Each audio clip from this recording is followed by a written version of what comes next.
Hoje nós vamos falar sobre uma das etapas mais importantes para você acertar a sua questão de concurso público, né? No vídeo passado eu falei sobre 3 etapas e a mais importante é essa que nós vamos falar agora, depois da vinheta.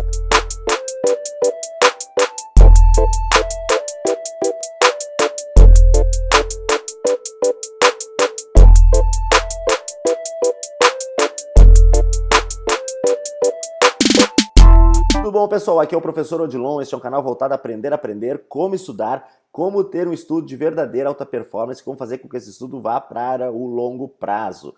No vídeo de hoje, nós vamos falar sobre a terceira etapa que a gente precisa ter para chegar e acertar aquela questão. No vídeo anterior, eu falei sobre as 2 primeiras etapas. Então, se você não viu o vídeo, já vá correndo ver aquele vídeo para você saber quais são as 2 etapas, que agora nós vamos falar da terceira etapa. E eu já te peço desde já deixa o like no vídeo, isso ajuda para que o YouTube posicione melhor os vídeos do professor Odilon, e isso vai ajudar milhares de pessoas a estudarem melhor, e a gente vai formar essa corrente do bem aí, que é aprender, estudar melhor, levar o estudo para o longo prazo. Né? Nós vamos falar agora então da terceira etapa do vídeo, o vídeo que a gente se propôs a falar hoje, que é a terceira etapa. A primeira etapa que eu falei é estudar, né? E lá a gente falou um pouquinho sobre o estudo.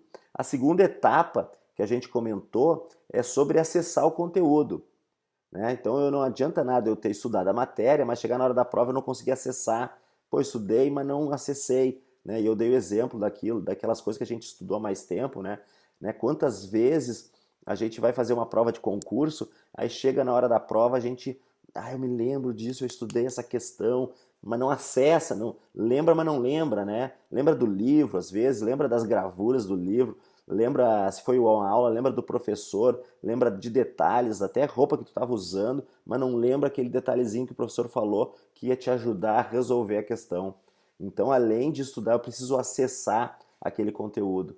E também de nada adianta eu acessar o conteúdo, mas demorar para acessar, né? Eu me lembro muito bem que quando, depois de muito tempo estudando, eu fui fazer uma prova de vestibular, né? Eu estava fazendo engenharia, né? Fiz engenharia e fui fazer uma prova de vestibular, e eu quase me dei mal em matemática, porque eu não lembrava das fórmulas e eu tinha que ficar acessando, tinha que ficar deduzindo fórmulas, né? Então, quando eu passei no concurso de Direito, no curso de Direito, muitas vezes na matemática e na física eu fiz ali a prova, o tempo, deixei algumas em branco porque não deu tempo de fazer tudo. Por quê? Porque apesar de eu saber a matéria, porque eu já tinha estudado, né, e a engenharia pesa muito na matemática e na física, então eu sabia a matéria, mas como eu não estava estudando para a prova, eu estava enferrujado, eu demorava para acessar aquele conteúdo. Então, às vezes, uma fórmula eu tinha que deduzir aquela fórmula, fazer alguns gráficos, fazer algumas coisas ali, buscando acessar aquele conteúdo. Eu até acessava, eu até acertava a questão, mas eu demorava muito tempo, quase não foi o suficiente. Então, muitas vezes acontece no nosso concurso. Se o nosso concurso tem 120 questões e a gente tem 4 horas para resolver, a gente não pode ficar mais de 2 minutos em cada questão, senão a gente não vai ter tempo, né? Então, se tiver aquela questão que ficou 10 minutos, outras lá vai ter que ficar 30 segundos, 40 segundos, né? Ou seja, a maioria das questões de concurso, ou 50% das questões, tem que ser leu, assinalou. E para isso acontecer, você além de ter que acessar o conteúdo, que é a segunda etapa que a gente fala, você tem que acessar rapidamente. E hoje nós vamos falar sobre técnicas e coisas que a gente pode fazer para acessar rapidamente, né? Então, para a primeira etapa, o estudo é fazer um bom estudo, fazer o estudo ativo. A segunda etapa para acessar são revisões. E a terceira, para acessar rapidamente, é combinar 2 técnicas de memorização conjugadas. Qual é a primeira técnica, 2 técnicas fortes de memorização, né? A primeira técnica é a repetição. Repetição é uma das técnicas mais poderosas de memorização, só que ela precisa ser repetida, né?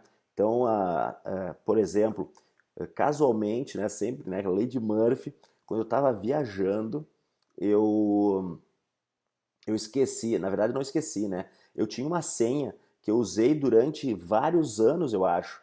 No mínimo 2 anos eu sei que usei a mesma senha. Eu usava a mesma senha durante 2 anos para acessar o Banking Phone lá no smartphone. Então, eu usava aquela senha. Aí depois começou a tecnologia do digital e eu passei a usar o digital. Então, aquela senha que estava decorada demais, que eu fiz repetição por 2 anos, quase toda semana, pelo menos uma vez, eu digitava aquela senha, eu passei a, por meses, ficar usando a digital. E quando eu estava viajando lá, fui fazer a besteira de trocar o celular naquele momento, né? Aí eu troquei o celular, quando troquei o celular, baixei um novo aplicativo do Internet Banking. Obviamente eu tinha que cadastrar de novo a digital e aí eu tinha que ter a senha. E aquela senha simplesmente eu esqueci. Eu esqueci aquela senha. Por quê? Porque eu usei a repetição, que é poderosa, ou seja, se eu continuasse usando essa senha, eu ia lembrar dessa senha até o final dos tempos, até a minha velhice. Então ela é poderosa, mas ela tem que ter uma âncora melhor para eu lembrar. E a outra maneira de memorização muito boa são associações, né? A associação é uma das melhores maneiras da gente memorizar. Por isso que os mapas mentais são tão importantes, né? E sobre associação a gente pode até fazer um vídeo específico sobre isso, como fazer associações melhores, ou então o porquê da associação, enfim, fazer um vídeo de associação, mas não é o caso. A gente tem que usar associações. O que eu quero falar hoje nesse vídeo para vocês? Para a gente conjugar essas duas técnicas poderosas, que é a associação com a repetição. Como é que eu faço isso? Para eu fazer isso, eu tenho que aprender a fazer um resumo bom. Um resumo bom. Aí que está o poder de duas ferramentas, por exemplo, o flashcard e o mapa mental. São duas ferramentas importantíssimas que não que eu vá usar tudo flashcard, tem gente que gosta de usar só flashcards, né, que são fazer cartões em que você coloca uma informação, uma pergunta ou algum conceito, alguma coisa numa face, né, uma pergunta numa face e na outra face uma resposta. Ou seja, ou metade de um conceito e aí você tem que lembrar do outro e aí vira para ver se você acertou. Né? Flashcards, mapas mentais, ou então resumos enxutos, né? Mas o que tem que ter esses resumos, esses flashcards, os mapas mentais, né? Eles têm que ter palavras-chave com palavras-chave com cores, com imagens, né? Quanto mais imagens e cores tiver nessas palavras-chave desse resumo, com setas, e aí você usa a sua criatividade. Às vezes, todo um conceito eu posso traduzir por duas palavras-chave, né? Então, quanto mais eu enxugar um resumo, quanto mais eu enxugar um conceito com palavras-chave, imagens e com cores, eu vou conseguir associar aquelas cores, associar aquelas imagens e aquelas palavras-chave com o conceito. E ainda, quando eu consigo repetir mais vezes essa revisão, melhor vai ser acessada. Né? Aí que está o segredo de eu conseguir acessar rapidamente uma informação. Quando eu tenho imagens e palavras-chave, eu uso associação. E quando eu repito várias vezes, ou seja, quando eu reviso várias vezes, eu tenho a repetição. E esses dois juntos ficam muito, muito poderosos. Por isso que você tem que conjugar esses dois, né? Repetição com associação. E por isso eu tenho que fazer resumos enxutos, com palavras-chave, com imagens, com cores, para que seja mais fácil de eu visualizar, já remeter tudo aquilo que eu estudei. Né? Porque muitas vezes uma foto, eu sempre falo para as pessoas, eu não preciso viajar de novo num lugar para lembrar de tudo aquilo que passou naquela viagem. Uma foto pode me trazer tudo na memória, detalhes importantíssimos. Né? Então aquela foto daquela viagem me traz toda a viagem.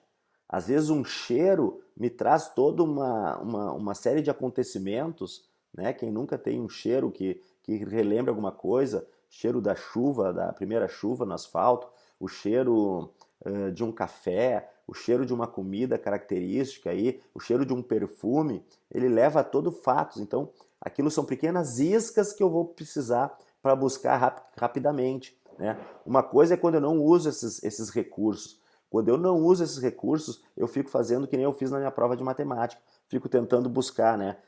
Pego uma pista aqui, acolá, até chegar lá quando eu estudei, e aí eu tiro.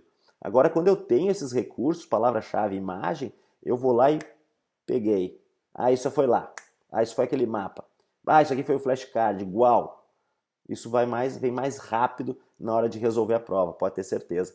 Então, use isso, né? Use associação com repetição, fazendo resumos enxutos, com palavras-chave, com imagens, com cores, para que você possa repetir por mais vezes, para que você possa fazer com que ele seja melhor acessado, né? E aí está o segredo do cara que passa no concurso público.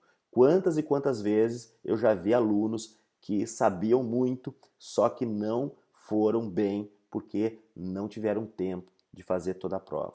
Porque eles fizeram aquilo que eles fizeram de prova, eles tiveram 70%, 80% de acerto. Porém, tiveram que deixar várias em branco, tiveram que no final chutar várias na grade, não tiveram tempo de acabar com o gabarito. Então é uma série de coisas que não saber essa terceira etapa, ou seja, acessar rapidamente um conteúdo, pode ser crucial para a sua aprovação. Então, esse foi o vídeo de hoje, espero que faça sentido para você, espero que você goste, né? Curta, compartilhe com quem está estudando, com seu amigo que estuda, e ainda, né? Se inscreva no canal se você não é inscrito, e se já é inscrito, peça as notificações, porque toda semana, pelo menos 2 vídeos a gente vai trazer aqui para você. Um grande abraço e a gente se vê no próximo vídeo.